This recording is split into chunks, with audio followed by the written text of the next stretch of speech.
When you think of overlanding in the United States, you likely think of big views, wide open deserts, and challenging trails that the western states have to offer. That's the landscape that made us fall in love with spending weeks living out of a vehicle.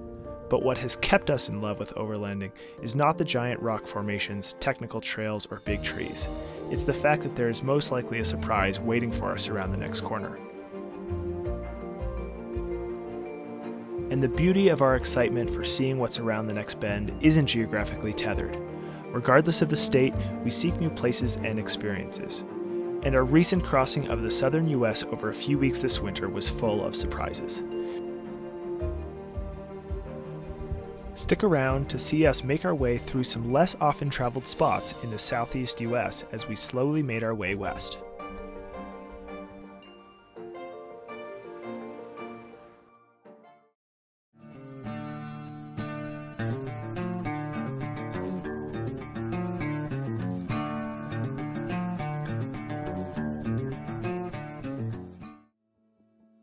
She's Heather, and I'm Dana.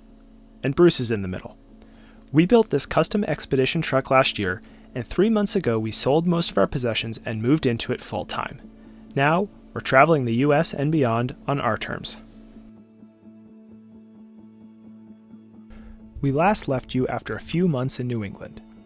We enjoyed slowing down and spending quality time with our families. It was great to recharge our batteries and see friends and family that we hadn't seen in too long. But all too quickly, the time came for us to head west again. Over the years, Heather and I have driven across the country 4 times. First, when we moved to California straight out of college, and then we drove home and back for our wedding in 2021, and just recently to get to New England from Colorado. It's safe to say we've had our fill of I-80, and we also will do anything to avoid driving through the bitter Wyoming winds when I-80 is icy. The American South makes up a large portion of the U.S., but other than trips for bike racing or work, neither of us have spent much time down here. That was about to change. We decided that we'd spend a month getting back west and getting deep into a few places along the way. Before we get started, let me tell you a little bit about how we plan our journeys. While we usually have a final destination in mind and a rough time frame for when we need to be there, we usually plan the details in the moment, or up to a week in advance. While this seems to stress out the folks we know who consider themselves planners, it causes us less stress overall to allow for spontaneity. If we love a place and decide we want to stay longer, we can do that. Or, if we're not feeling the vibe, we can move on quickly. We started our journey as we left Massachusetts for the final time. We pointed the truck south, but with one caveat: avoid Interstate 95 at all costs. I-95 connects many of the eastern seaboard's biggest cities, and we avoid driving cities if we can in our truck. So, we meandered south on back roads until we got to our first stop, Asheville, North Carolina, where we had booked a commercial campground to serve as a home base and a safe place to park close to the city. During the cold and dark winter, we found campgrounds all over that welcome us with warm showers, friendly neighbors, and the all-important electricity plug. Yeah, we got to our campsite in the dark last night, so we didn't really know what to expect when we woke up this morning, but we're really stoked to be on this bike path because even though we're not staying right in downtown Asheville, we can get to downtown on our bikes, which makes exploring the city a lot easier considering that our truck is way too big to be bringing into the city, trying to find parking, dealing with how big it is. So yeah, this was a really good compromise. We don't love camping in these type of situations where we're right along the highway, super close to a lot of people. But for this type of situation, it just made sense. And I think it'll be a great landing spot for the next week. And yeah, it's chilly, but beautiful. And the sun is out, which is more than we can say for a lot of the places we've been lately. So yeah, looking forward to exploring. We're giving Bruce some exercise right now. We're both going to do some work today. And then hopefully we'll get out again later this afternoon. Maybe check out downtown Asheville, get some dinner or something. And get out we did. We walked to the River Arts District, which ended up being our favorite spot in the city.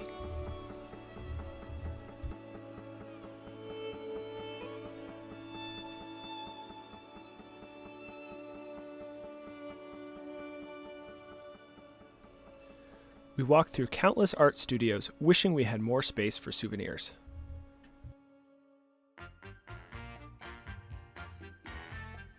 Our big goal with our new lifestyle was trading money for time. So we've started saving money in any way we can. We change our own oil, don't go out for expensive meals very often, and now we're learning to cut each other's hair. Heather gave me a haircut on a sunny day in the RV park. I think this was about the moment that we became those neighbors. You'll have to subscribe to our channel to see whether Heather ever lets me cut her hair. With the money we saved on my haircut, we decided we'd have a night out on the town. We Ubered into the downtown area to get our city fix. But it wasn't long before we got thirsty. A few weeks earlier, I had been diagnosed with celiac disease, which is essentially an intolerance to gluten. We've always loved hard apple cider, but since the diagnosis, we've doubled down and sought out the best ciders we can find. We made our way to Bold Rock, a well-known local cider company, and tried many of their best suds.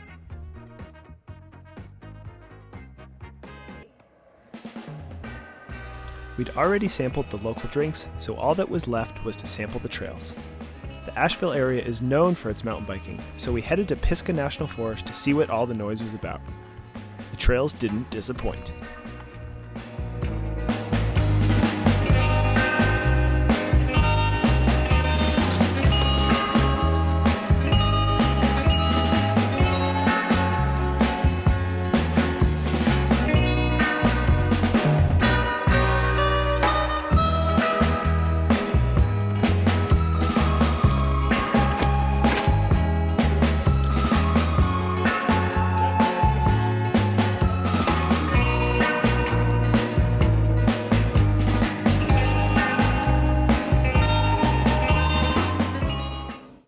We had so much fun riding in Pisgah that we decided we needed more riding.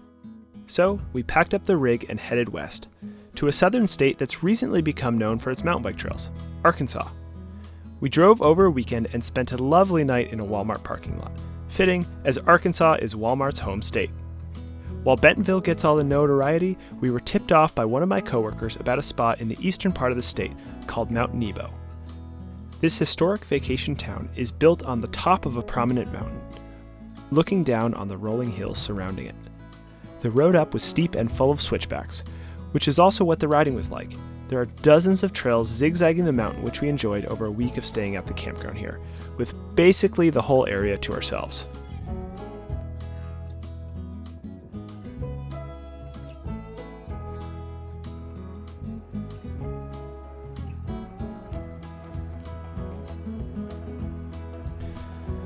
We rode up, over, and around this island in the sky during the day, hitting most of the trails by the week's end.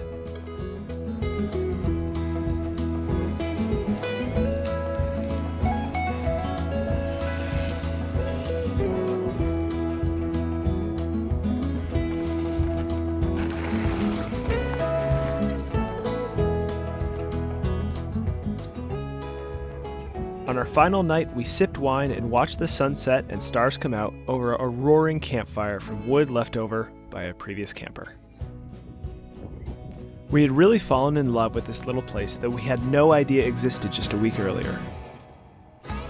And to us, that's the beauty of the Overland lifestyle.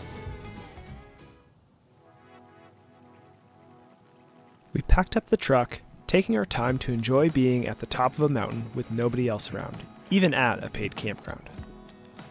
Whenever we pack up, we make sure to thoroughly stow everything, because we don't always know what the next road or trail might look like. Whether it's a bumpy highway, a dusty dirt track, or a crazy steep road with 9 switchbacks in just a few miles, we'd rather spend a few minutes securing everything so that we aren't constantly wondering if our drawers are going to slide open or if we're damaging our plates and bowls. We finished packing up, but now we needed to get back down this mountain.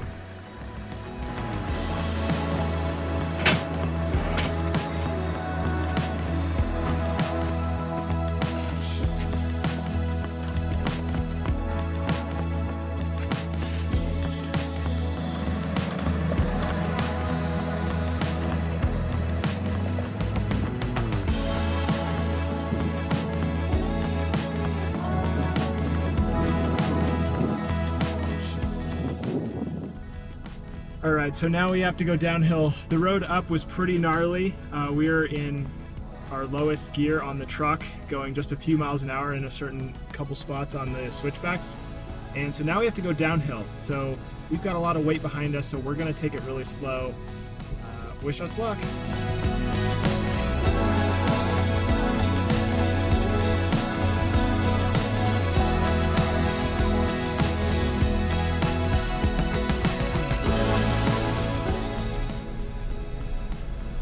GPS looks like that. You know it's going to be a fun drive.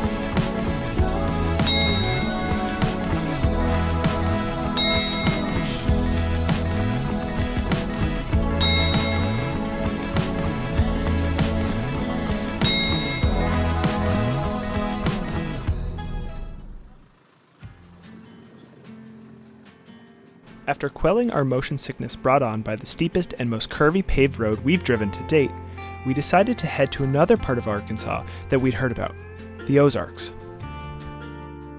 We didn't really know what to expect, which honestly is a great mindset to go into a new place with.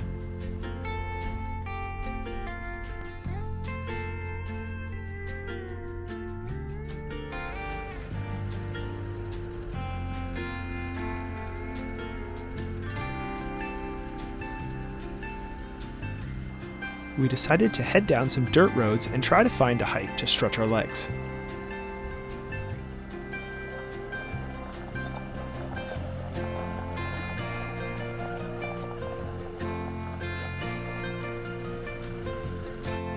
With practically nobody out, we found a nice spot to park the truck and headed into the forest. We meandered through the winter woods, enjoying the crisp air.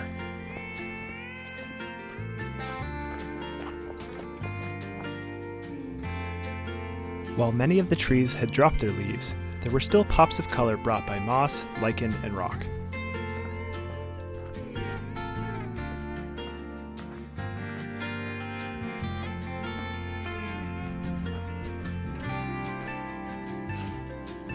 We played around on some of these rocks, scrambling under, around, and on top of them.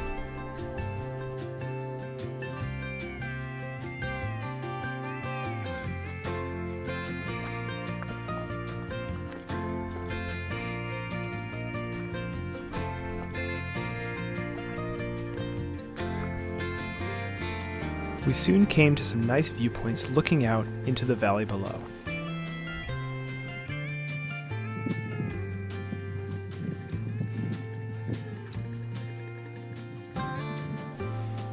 There were some super neat rock overhangs that we enjoyed exploring.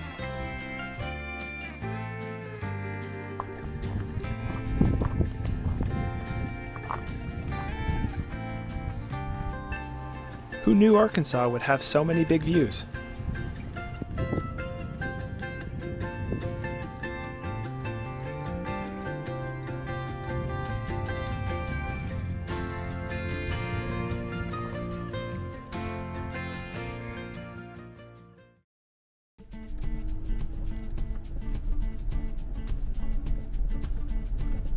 It was soon time to find a place to sleep. We knew we wanted a spot that was not a Walmart parking lot, so we found some national forest land on the map and started poking down dirt roads.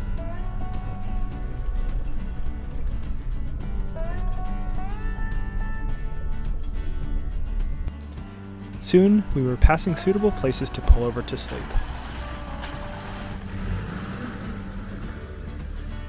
But, going along with our motto to never choose the first camp spot, we kept pushing further into the woods. And the woods got thicker and the roads clearly less traveled. We were in our element.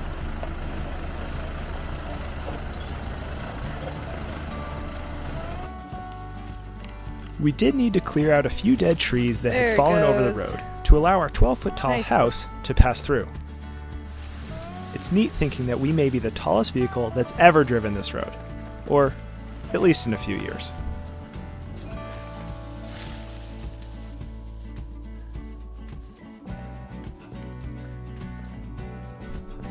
Soon, the road pitched down steeply and had some big, tight switchbacks that had water bars cut into them that made for some off-camber, downhill turns.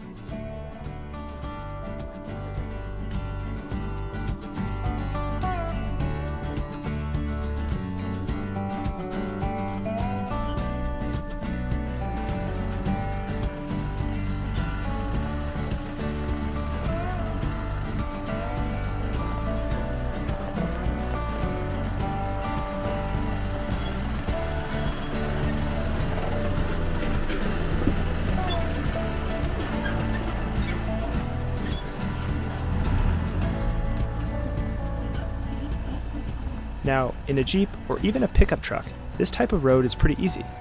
But the massive size of our truck and its relatively top-heavy nature make these roads a bit more dicey.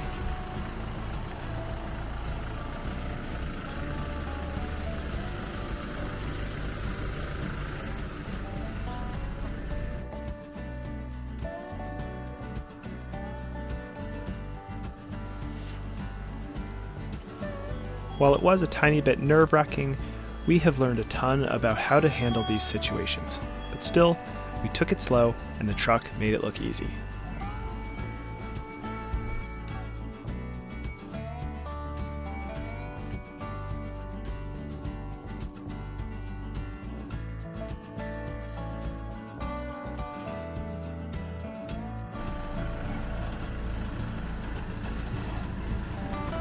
After the final water bar, we quickly found a nice spot to pull off, set up camp, and spend the night.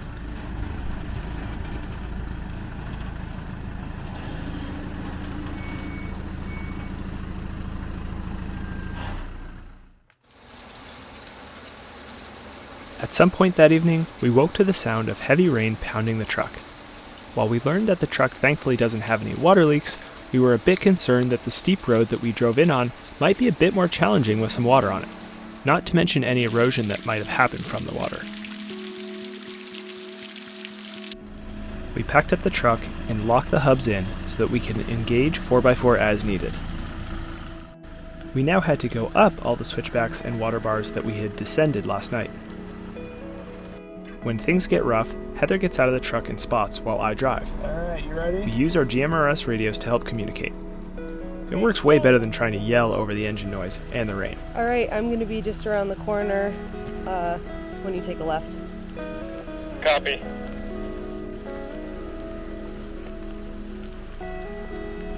So far, so good, but we haven't even gotten out of the campsite yet.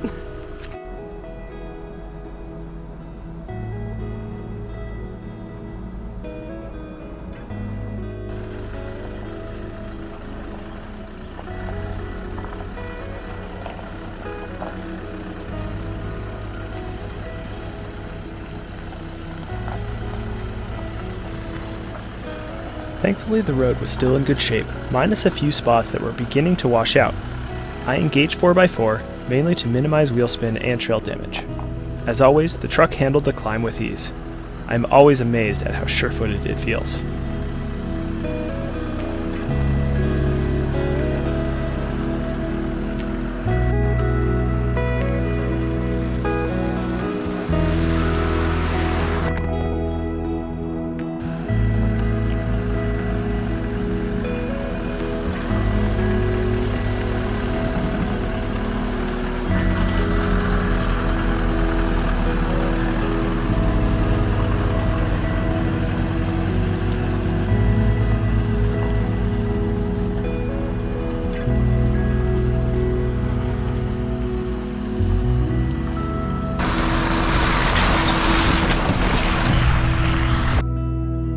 We easily navigated the remaining wet dirt roads and made our way out of the woods. We soon unlocked the hubs, refueled, and headed to our next stop on our Ozark itinerary, a cute little hippie hill town called Eureka Springs. The town has hundreds of natural springs, which are storied to have healing properties. We hoped to explore the town, but most shops and restaurants were closed. Not only because our visit was in the middle of the off-season, but because today was Christmas Day. While Heather and I are not really the religious type, we've always enjoyed Christmas traditions, spending time with our family or friends, eating good food together on this day. While this was not our first year away from our families for Christmas, it was the first year we were away from everyone we knew, in a place unfamiliar to us, without any plans. And to be honest, we felt a little lost. It was gloomy and raining, the sun was going to set at 5 p.m., and we hadn't yet figured out where we'd even sleep that night. But thankfully, the universe had plans for us. We drove to a nearby campground, once again in search of shore power because our solar panels were not recharging our batteries in these short, cloudy days. We found a campground, and there was no way for us to pay, and the housekeeper told us that it was a Christmas miracle and we could stay for free. So we're using our electricity to cook a Christmas dinner. Beef short ribs. Heather's gonna make some mashed potatoes, and then we're gonna do asparagus. There's wine flowing. Merry Christmas. Merry Christmas.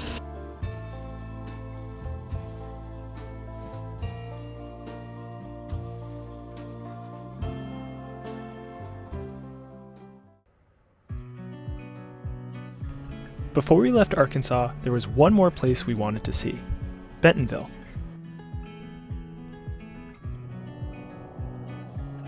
Being avid mountain bikers, we were very excited to visit the so-called mountain bike capital of the world. We geared up and explored one of the many so-called hubs that lead to numerous trails in the area. And we quickly understood what all the hype was about.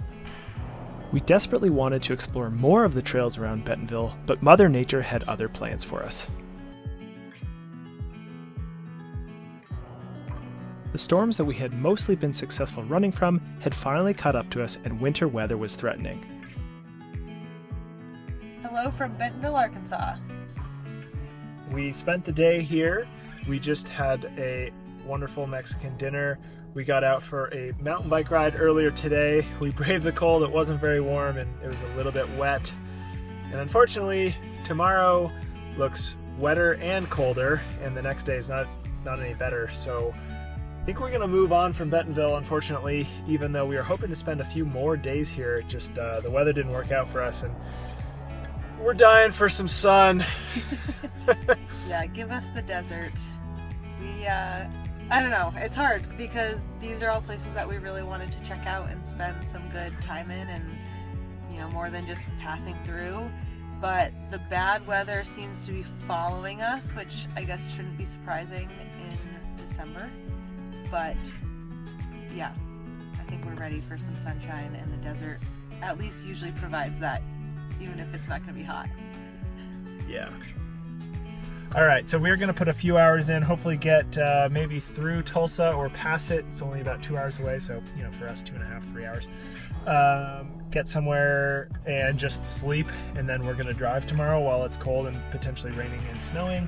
And then after that, hopefully we'll get somewhere warm. With the winter weather bearing down on us, we put in the hours over the next couple of days and made it west to New Mexico. But that's a story for our next video. We thoroughly enjoyed our time in the Southern U.S., and we're glad to spend time off the beaten path. Maybe next time we'll visit in the spring. If you enjoyed this video, please subscribe to our channel. Our adventures have just begun, and we cannot wait to share more overlanding and travel videos with you.